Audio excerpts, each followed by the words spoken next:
Stokes is a 5'8", 135-pound, 18-year-older. He's a graduate of South High School. He works at J&L Investments. Featherstone is 6'2", so he's going to have a huge height advantage here. 19 years old. He's from Columbus. He works at the Columbus International Airport, where he's a bag runner there. It's nice to see David Featherstone in the ring finally. We were supposed to have him on our broadcast from the Stowe Armory. His fight got scratched. He had to drive all the way back to Columbus and work at 5:30 in the morning the next day. So it's nice to see David doing what he does best. And Stokes, it's easy to tell him apart, is in the all red, while Featherstone is in the all blue. Featherstone, again, has about a 5-inch height advantage as well. So we'll see if he can utilize his height and his jab to his advantage tonight. Looking at Featherstone reminds me of a young Thomas the Hitman Hearns. Tall and lean and trying to use the jab to his advantage.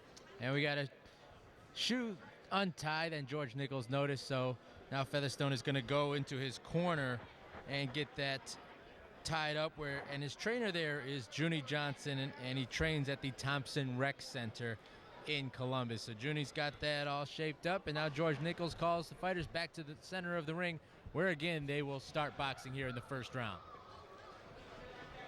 Featherstone told me before the fight tonight he's going to Columbus State to study business administration, so that when he turns pro and makes millions of dollars, he never gets audited from the IRS. I think that's a smart move on his part. Yeah, Featherstone showing his jab, working his jab nice, doing the 1-2, and using his size to his advantage. Stokes is going to have to get inside of that jab. In the 6 months Featherstone has been boxing, he's had one amateur fight prior to this, and the thing he said he needs to work on the most is keeping his opponent away from him so that he can use that jab to his advantage, and he's doing a fairly good job of that so far here in the first round.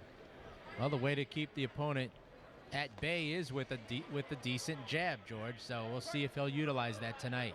He's utilizing it so far. Nice 1-2 lands from Featherstone. Another one lands as well.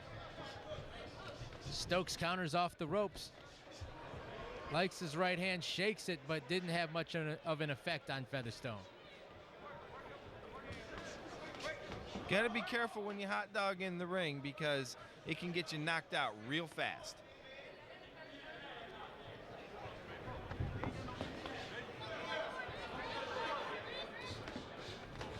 Jab lands again for Featherstone. He's landed at will so far in the first round. George Nichols is going to warn Featherstone for the pushing. No pushing in the ring.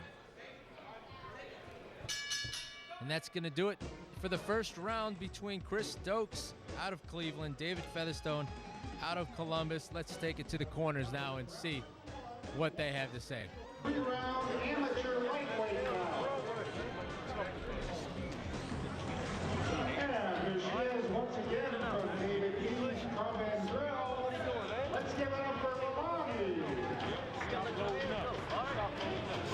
And ladies and gentlemen, we'd like to thank our three major sponsors tonight.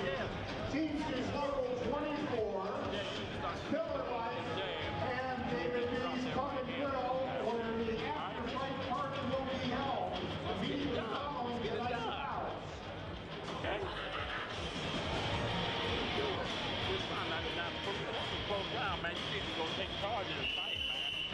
Second out. This is round 2. Second round getting ready to begin. George, Chris Stokes out of Cleveland in the all red. David Featherstone out of Columbus in the all blue. Featherstone needs to get in and out during this round and work the jab more to his advantage. Like his corner just told him, he's got the height advantage. You don't want to mix it up with a smaller, more compact, powerful guy, because even in amateurs there are knockouts, but Featherstone can win a decision if he keeps the guy at bay and scores points. That's what amateur boxing is all about. And both fighters clinching a lot in this second round so far, George, and that's going to happen because obviously Stokes wants to get inside on Featherstone's long range. Featherstone has cut the ring off against Stokes here in the second round, but Featherstone needs to possibly back up a little bit and use that jab. He's not using the jab as effectively as he has in the first round. So Featherstone has Stokes right where he wants him, backed up in that corner, and he's landing at will right now. Stokes has to get out of that corner. George Nichols going to break the fighters as they come together once again.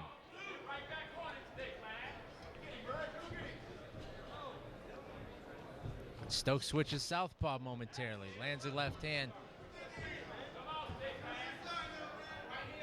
and then immediately switches back to conventional, George.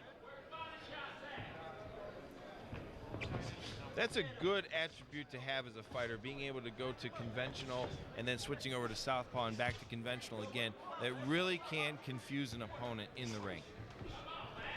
Well, now Stokes is beginning to open up and land some punches upstairs on Featherstone. Featherstone may be tiring out a little bit.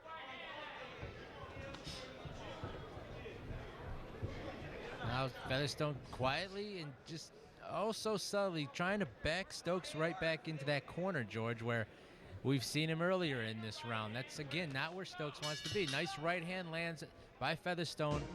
Let's take it to the corners now and see what they have to say. That was round number 2. 2 of the scheduled 3-rounder. Ain't got no defense, man. You ain't got the defense. All right, the skills you got, right? Here she is. Let's give it up once again for Heather. How bad do you want it, man? Remember what we worked on? Seesaw. 1, 2, 3, 4. Seesaw. You gotta go get it, man. You gotta act like it. Come on, man. You got this fight in the bag, man. You gonna let it get. You gonna let it get out the bag. That guy just standing in the corner. What you doing? You ain't doing enough, man. You got to go out here this round, man. Go out here this round and do what you're gonna do, man. All right, let's go. Seconds out. This is round number 3, the third and final round of this amateur lightweight bout. So here we go, George. Third round. Featherstone from Columbus, Stokes from Cleveland. Stokes in the all red, Featherstone in the all blue. And Featherstone's corner man, Junie Johnson, kind of let him have it in between that round, saying he's not doing enough. He's not landing that right hand. And we'll see how Featherstone takes what Junie Johnson had to say to heart. Junie Johnson's not screwing around with David Featherstone in the corner. David Featherstone might mentally think he's got this fight won and he's taking it a little bit easy, and he's going to lose this fight if he does not keep up the pressure and fight his fight, because Stokes is looking for that one punch right now. The counter right-handed landed upstairs for Stokes, followed by a nice uppercut and a left hook as well, left cross. And Stokes is going to have to get inside. Again, we said it earlier before the fight started, and even early in the first round, George, is what Stokes needed to do to win this fight, which was to get inside it. But Featherstone's not playing to his advantage all the way. He's not keeping the distance where he would be able to land the 1-2 at will. Featherstone's mixing it up a little more than I thought he would do in talking to him prior to the fight. But so far it seems to be working for him, but he needs to, when he gets back in the gym, learn what his pros and cons are in boxing, what his abilities are, and what strengths he has as a fighter, and sharpen those skills. Featherstone backs Stokes up against the ropes now, and Stokes, he's got to get off those ropes. It's not where he wants to be. Featherstone just being the aggressive fighter also tonight, though, George. That's one thing he is doing. He's being the aggressor. And a nice jab lands there. Right hook lands upstairs for Featherstone as well. And again, the fighters clinch. That shot hurt Stokes, and you notice some blood trickling down from Stokes' nose. That's a result of those jabs he's taken all 3 rounds. The jabs and followed by the right hands that Featherstone is landing, and he's landed a lot of them in this third round. And that's going to do it. After 3 rounds, that's the end of this fight. We'll see if indeed Chris Stokes did enough to beat David Featherstone. In my opinion, I thought Featherstone was the aggressor. I thought he landed more punches. I thought he did what he needed to do more from the outside of the ring, from outside using his distance.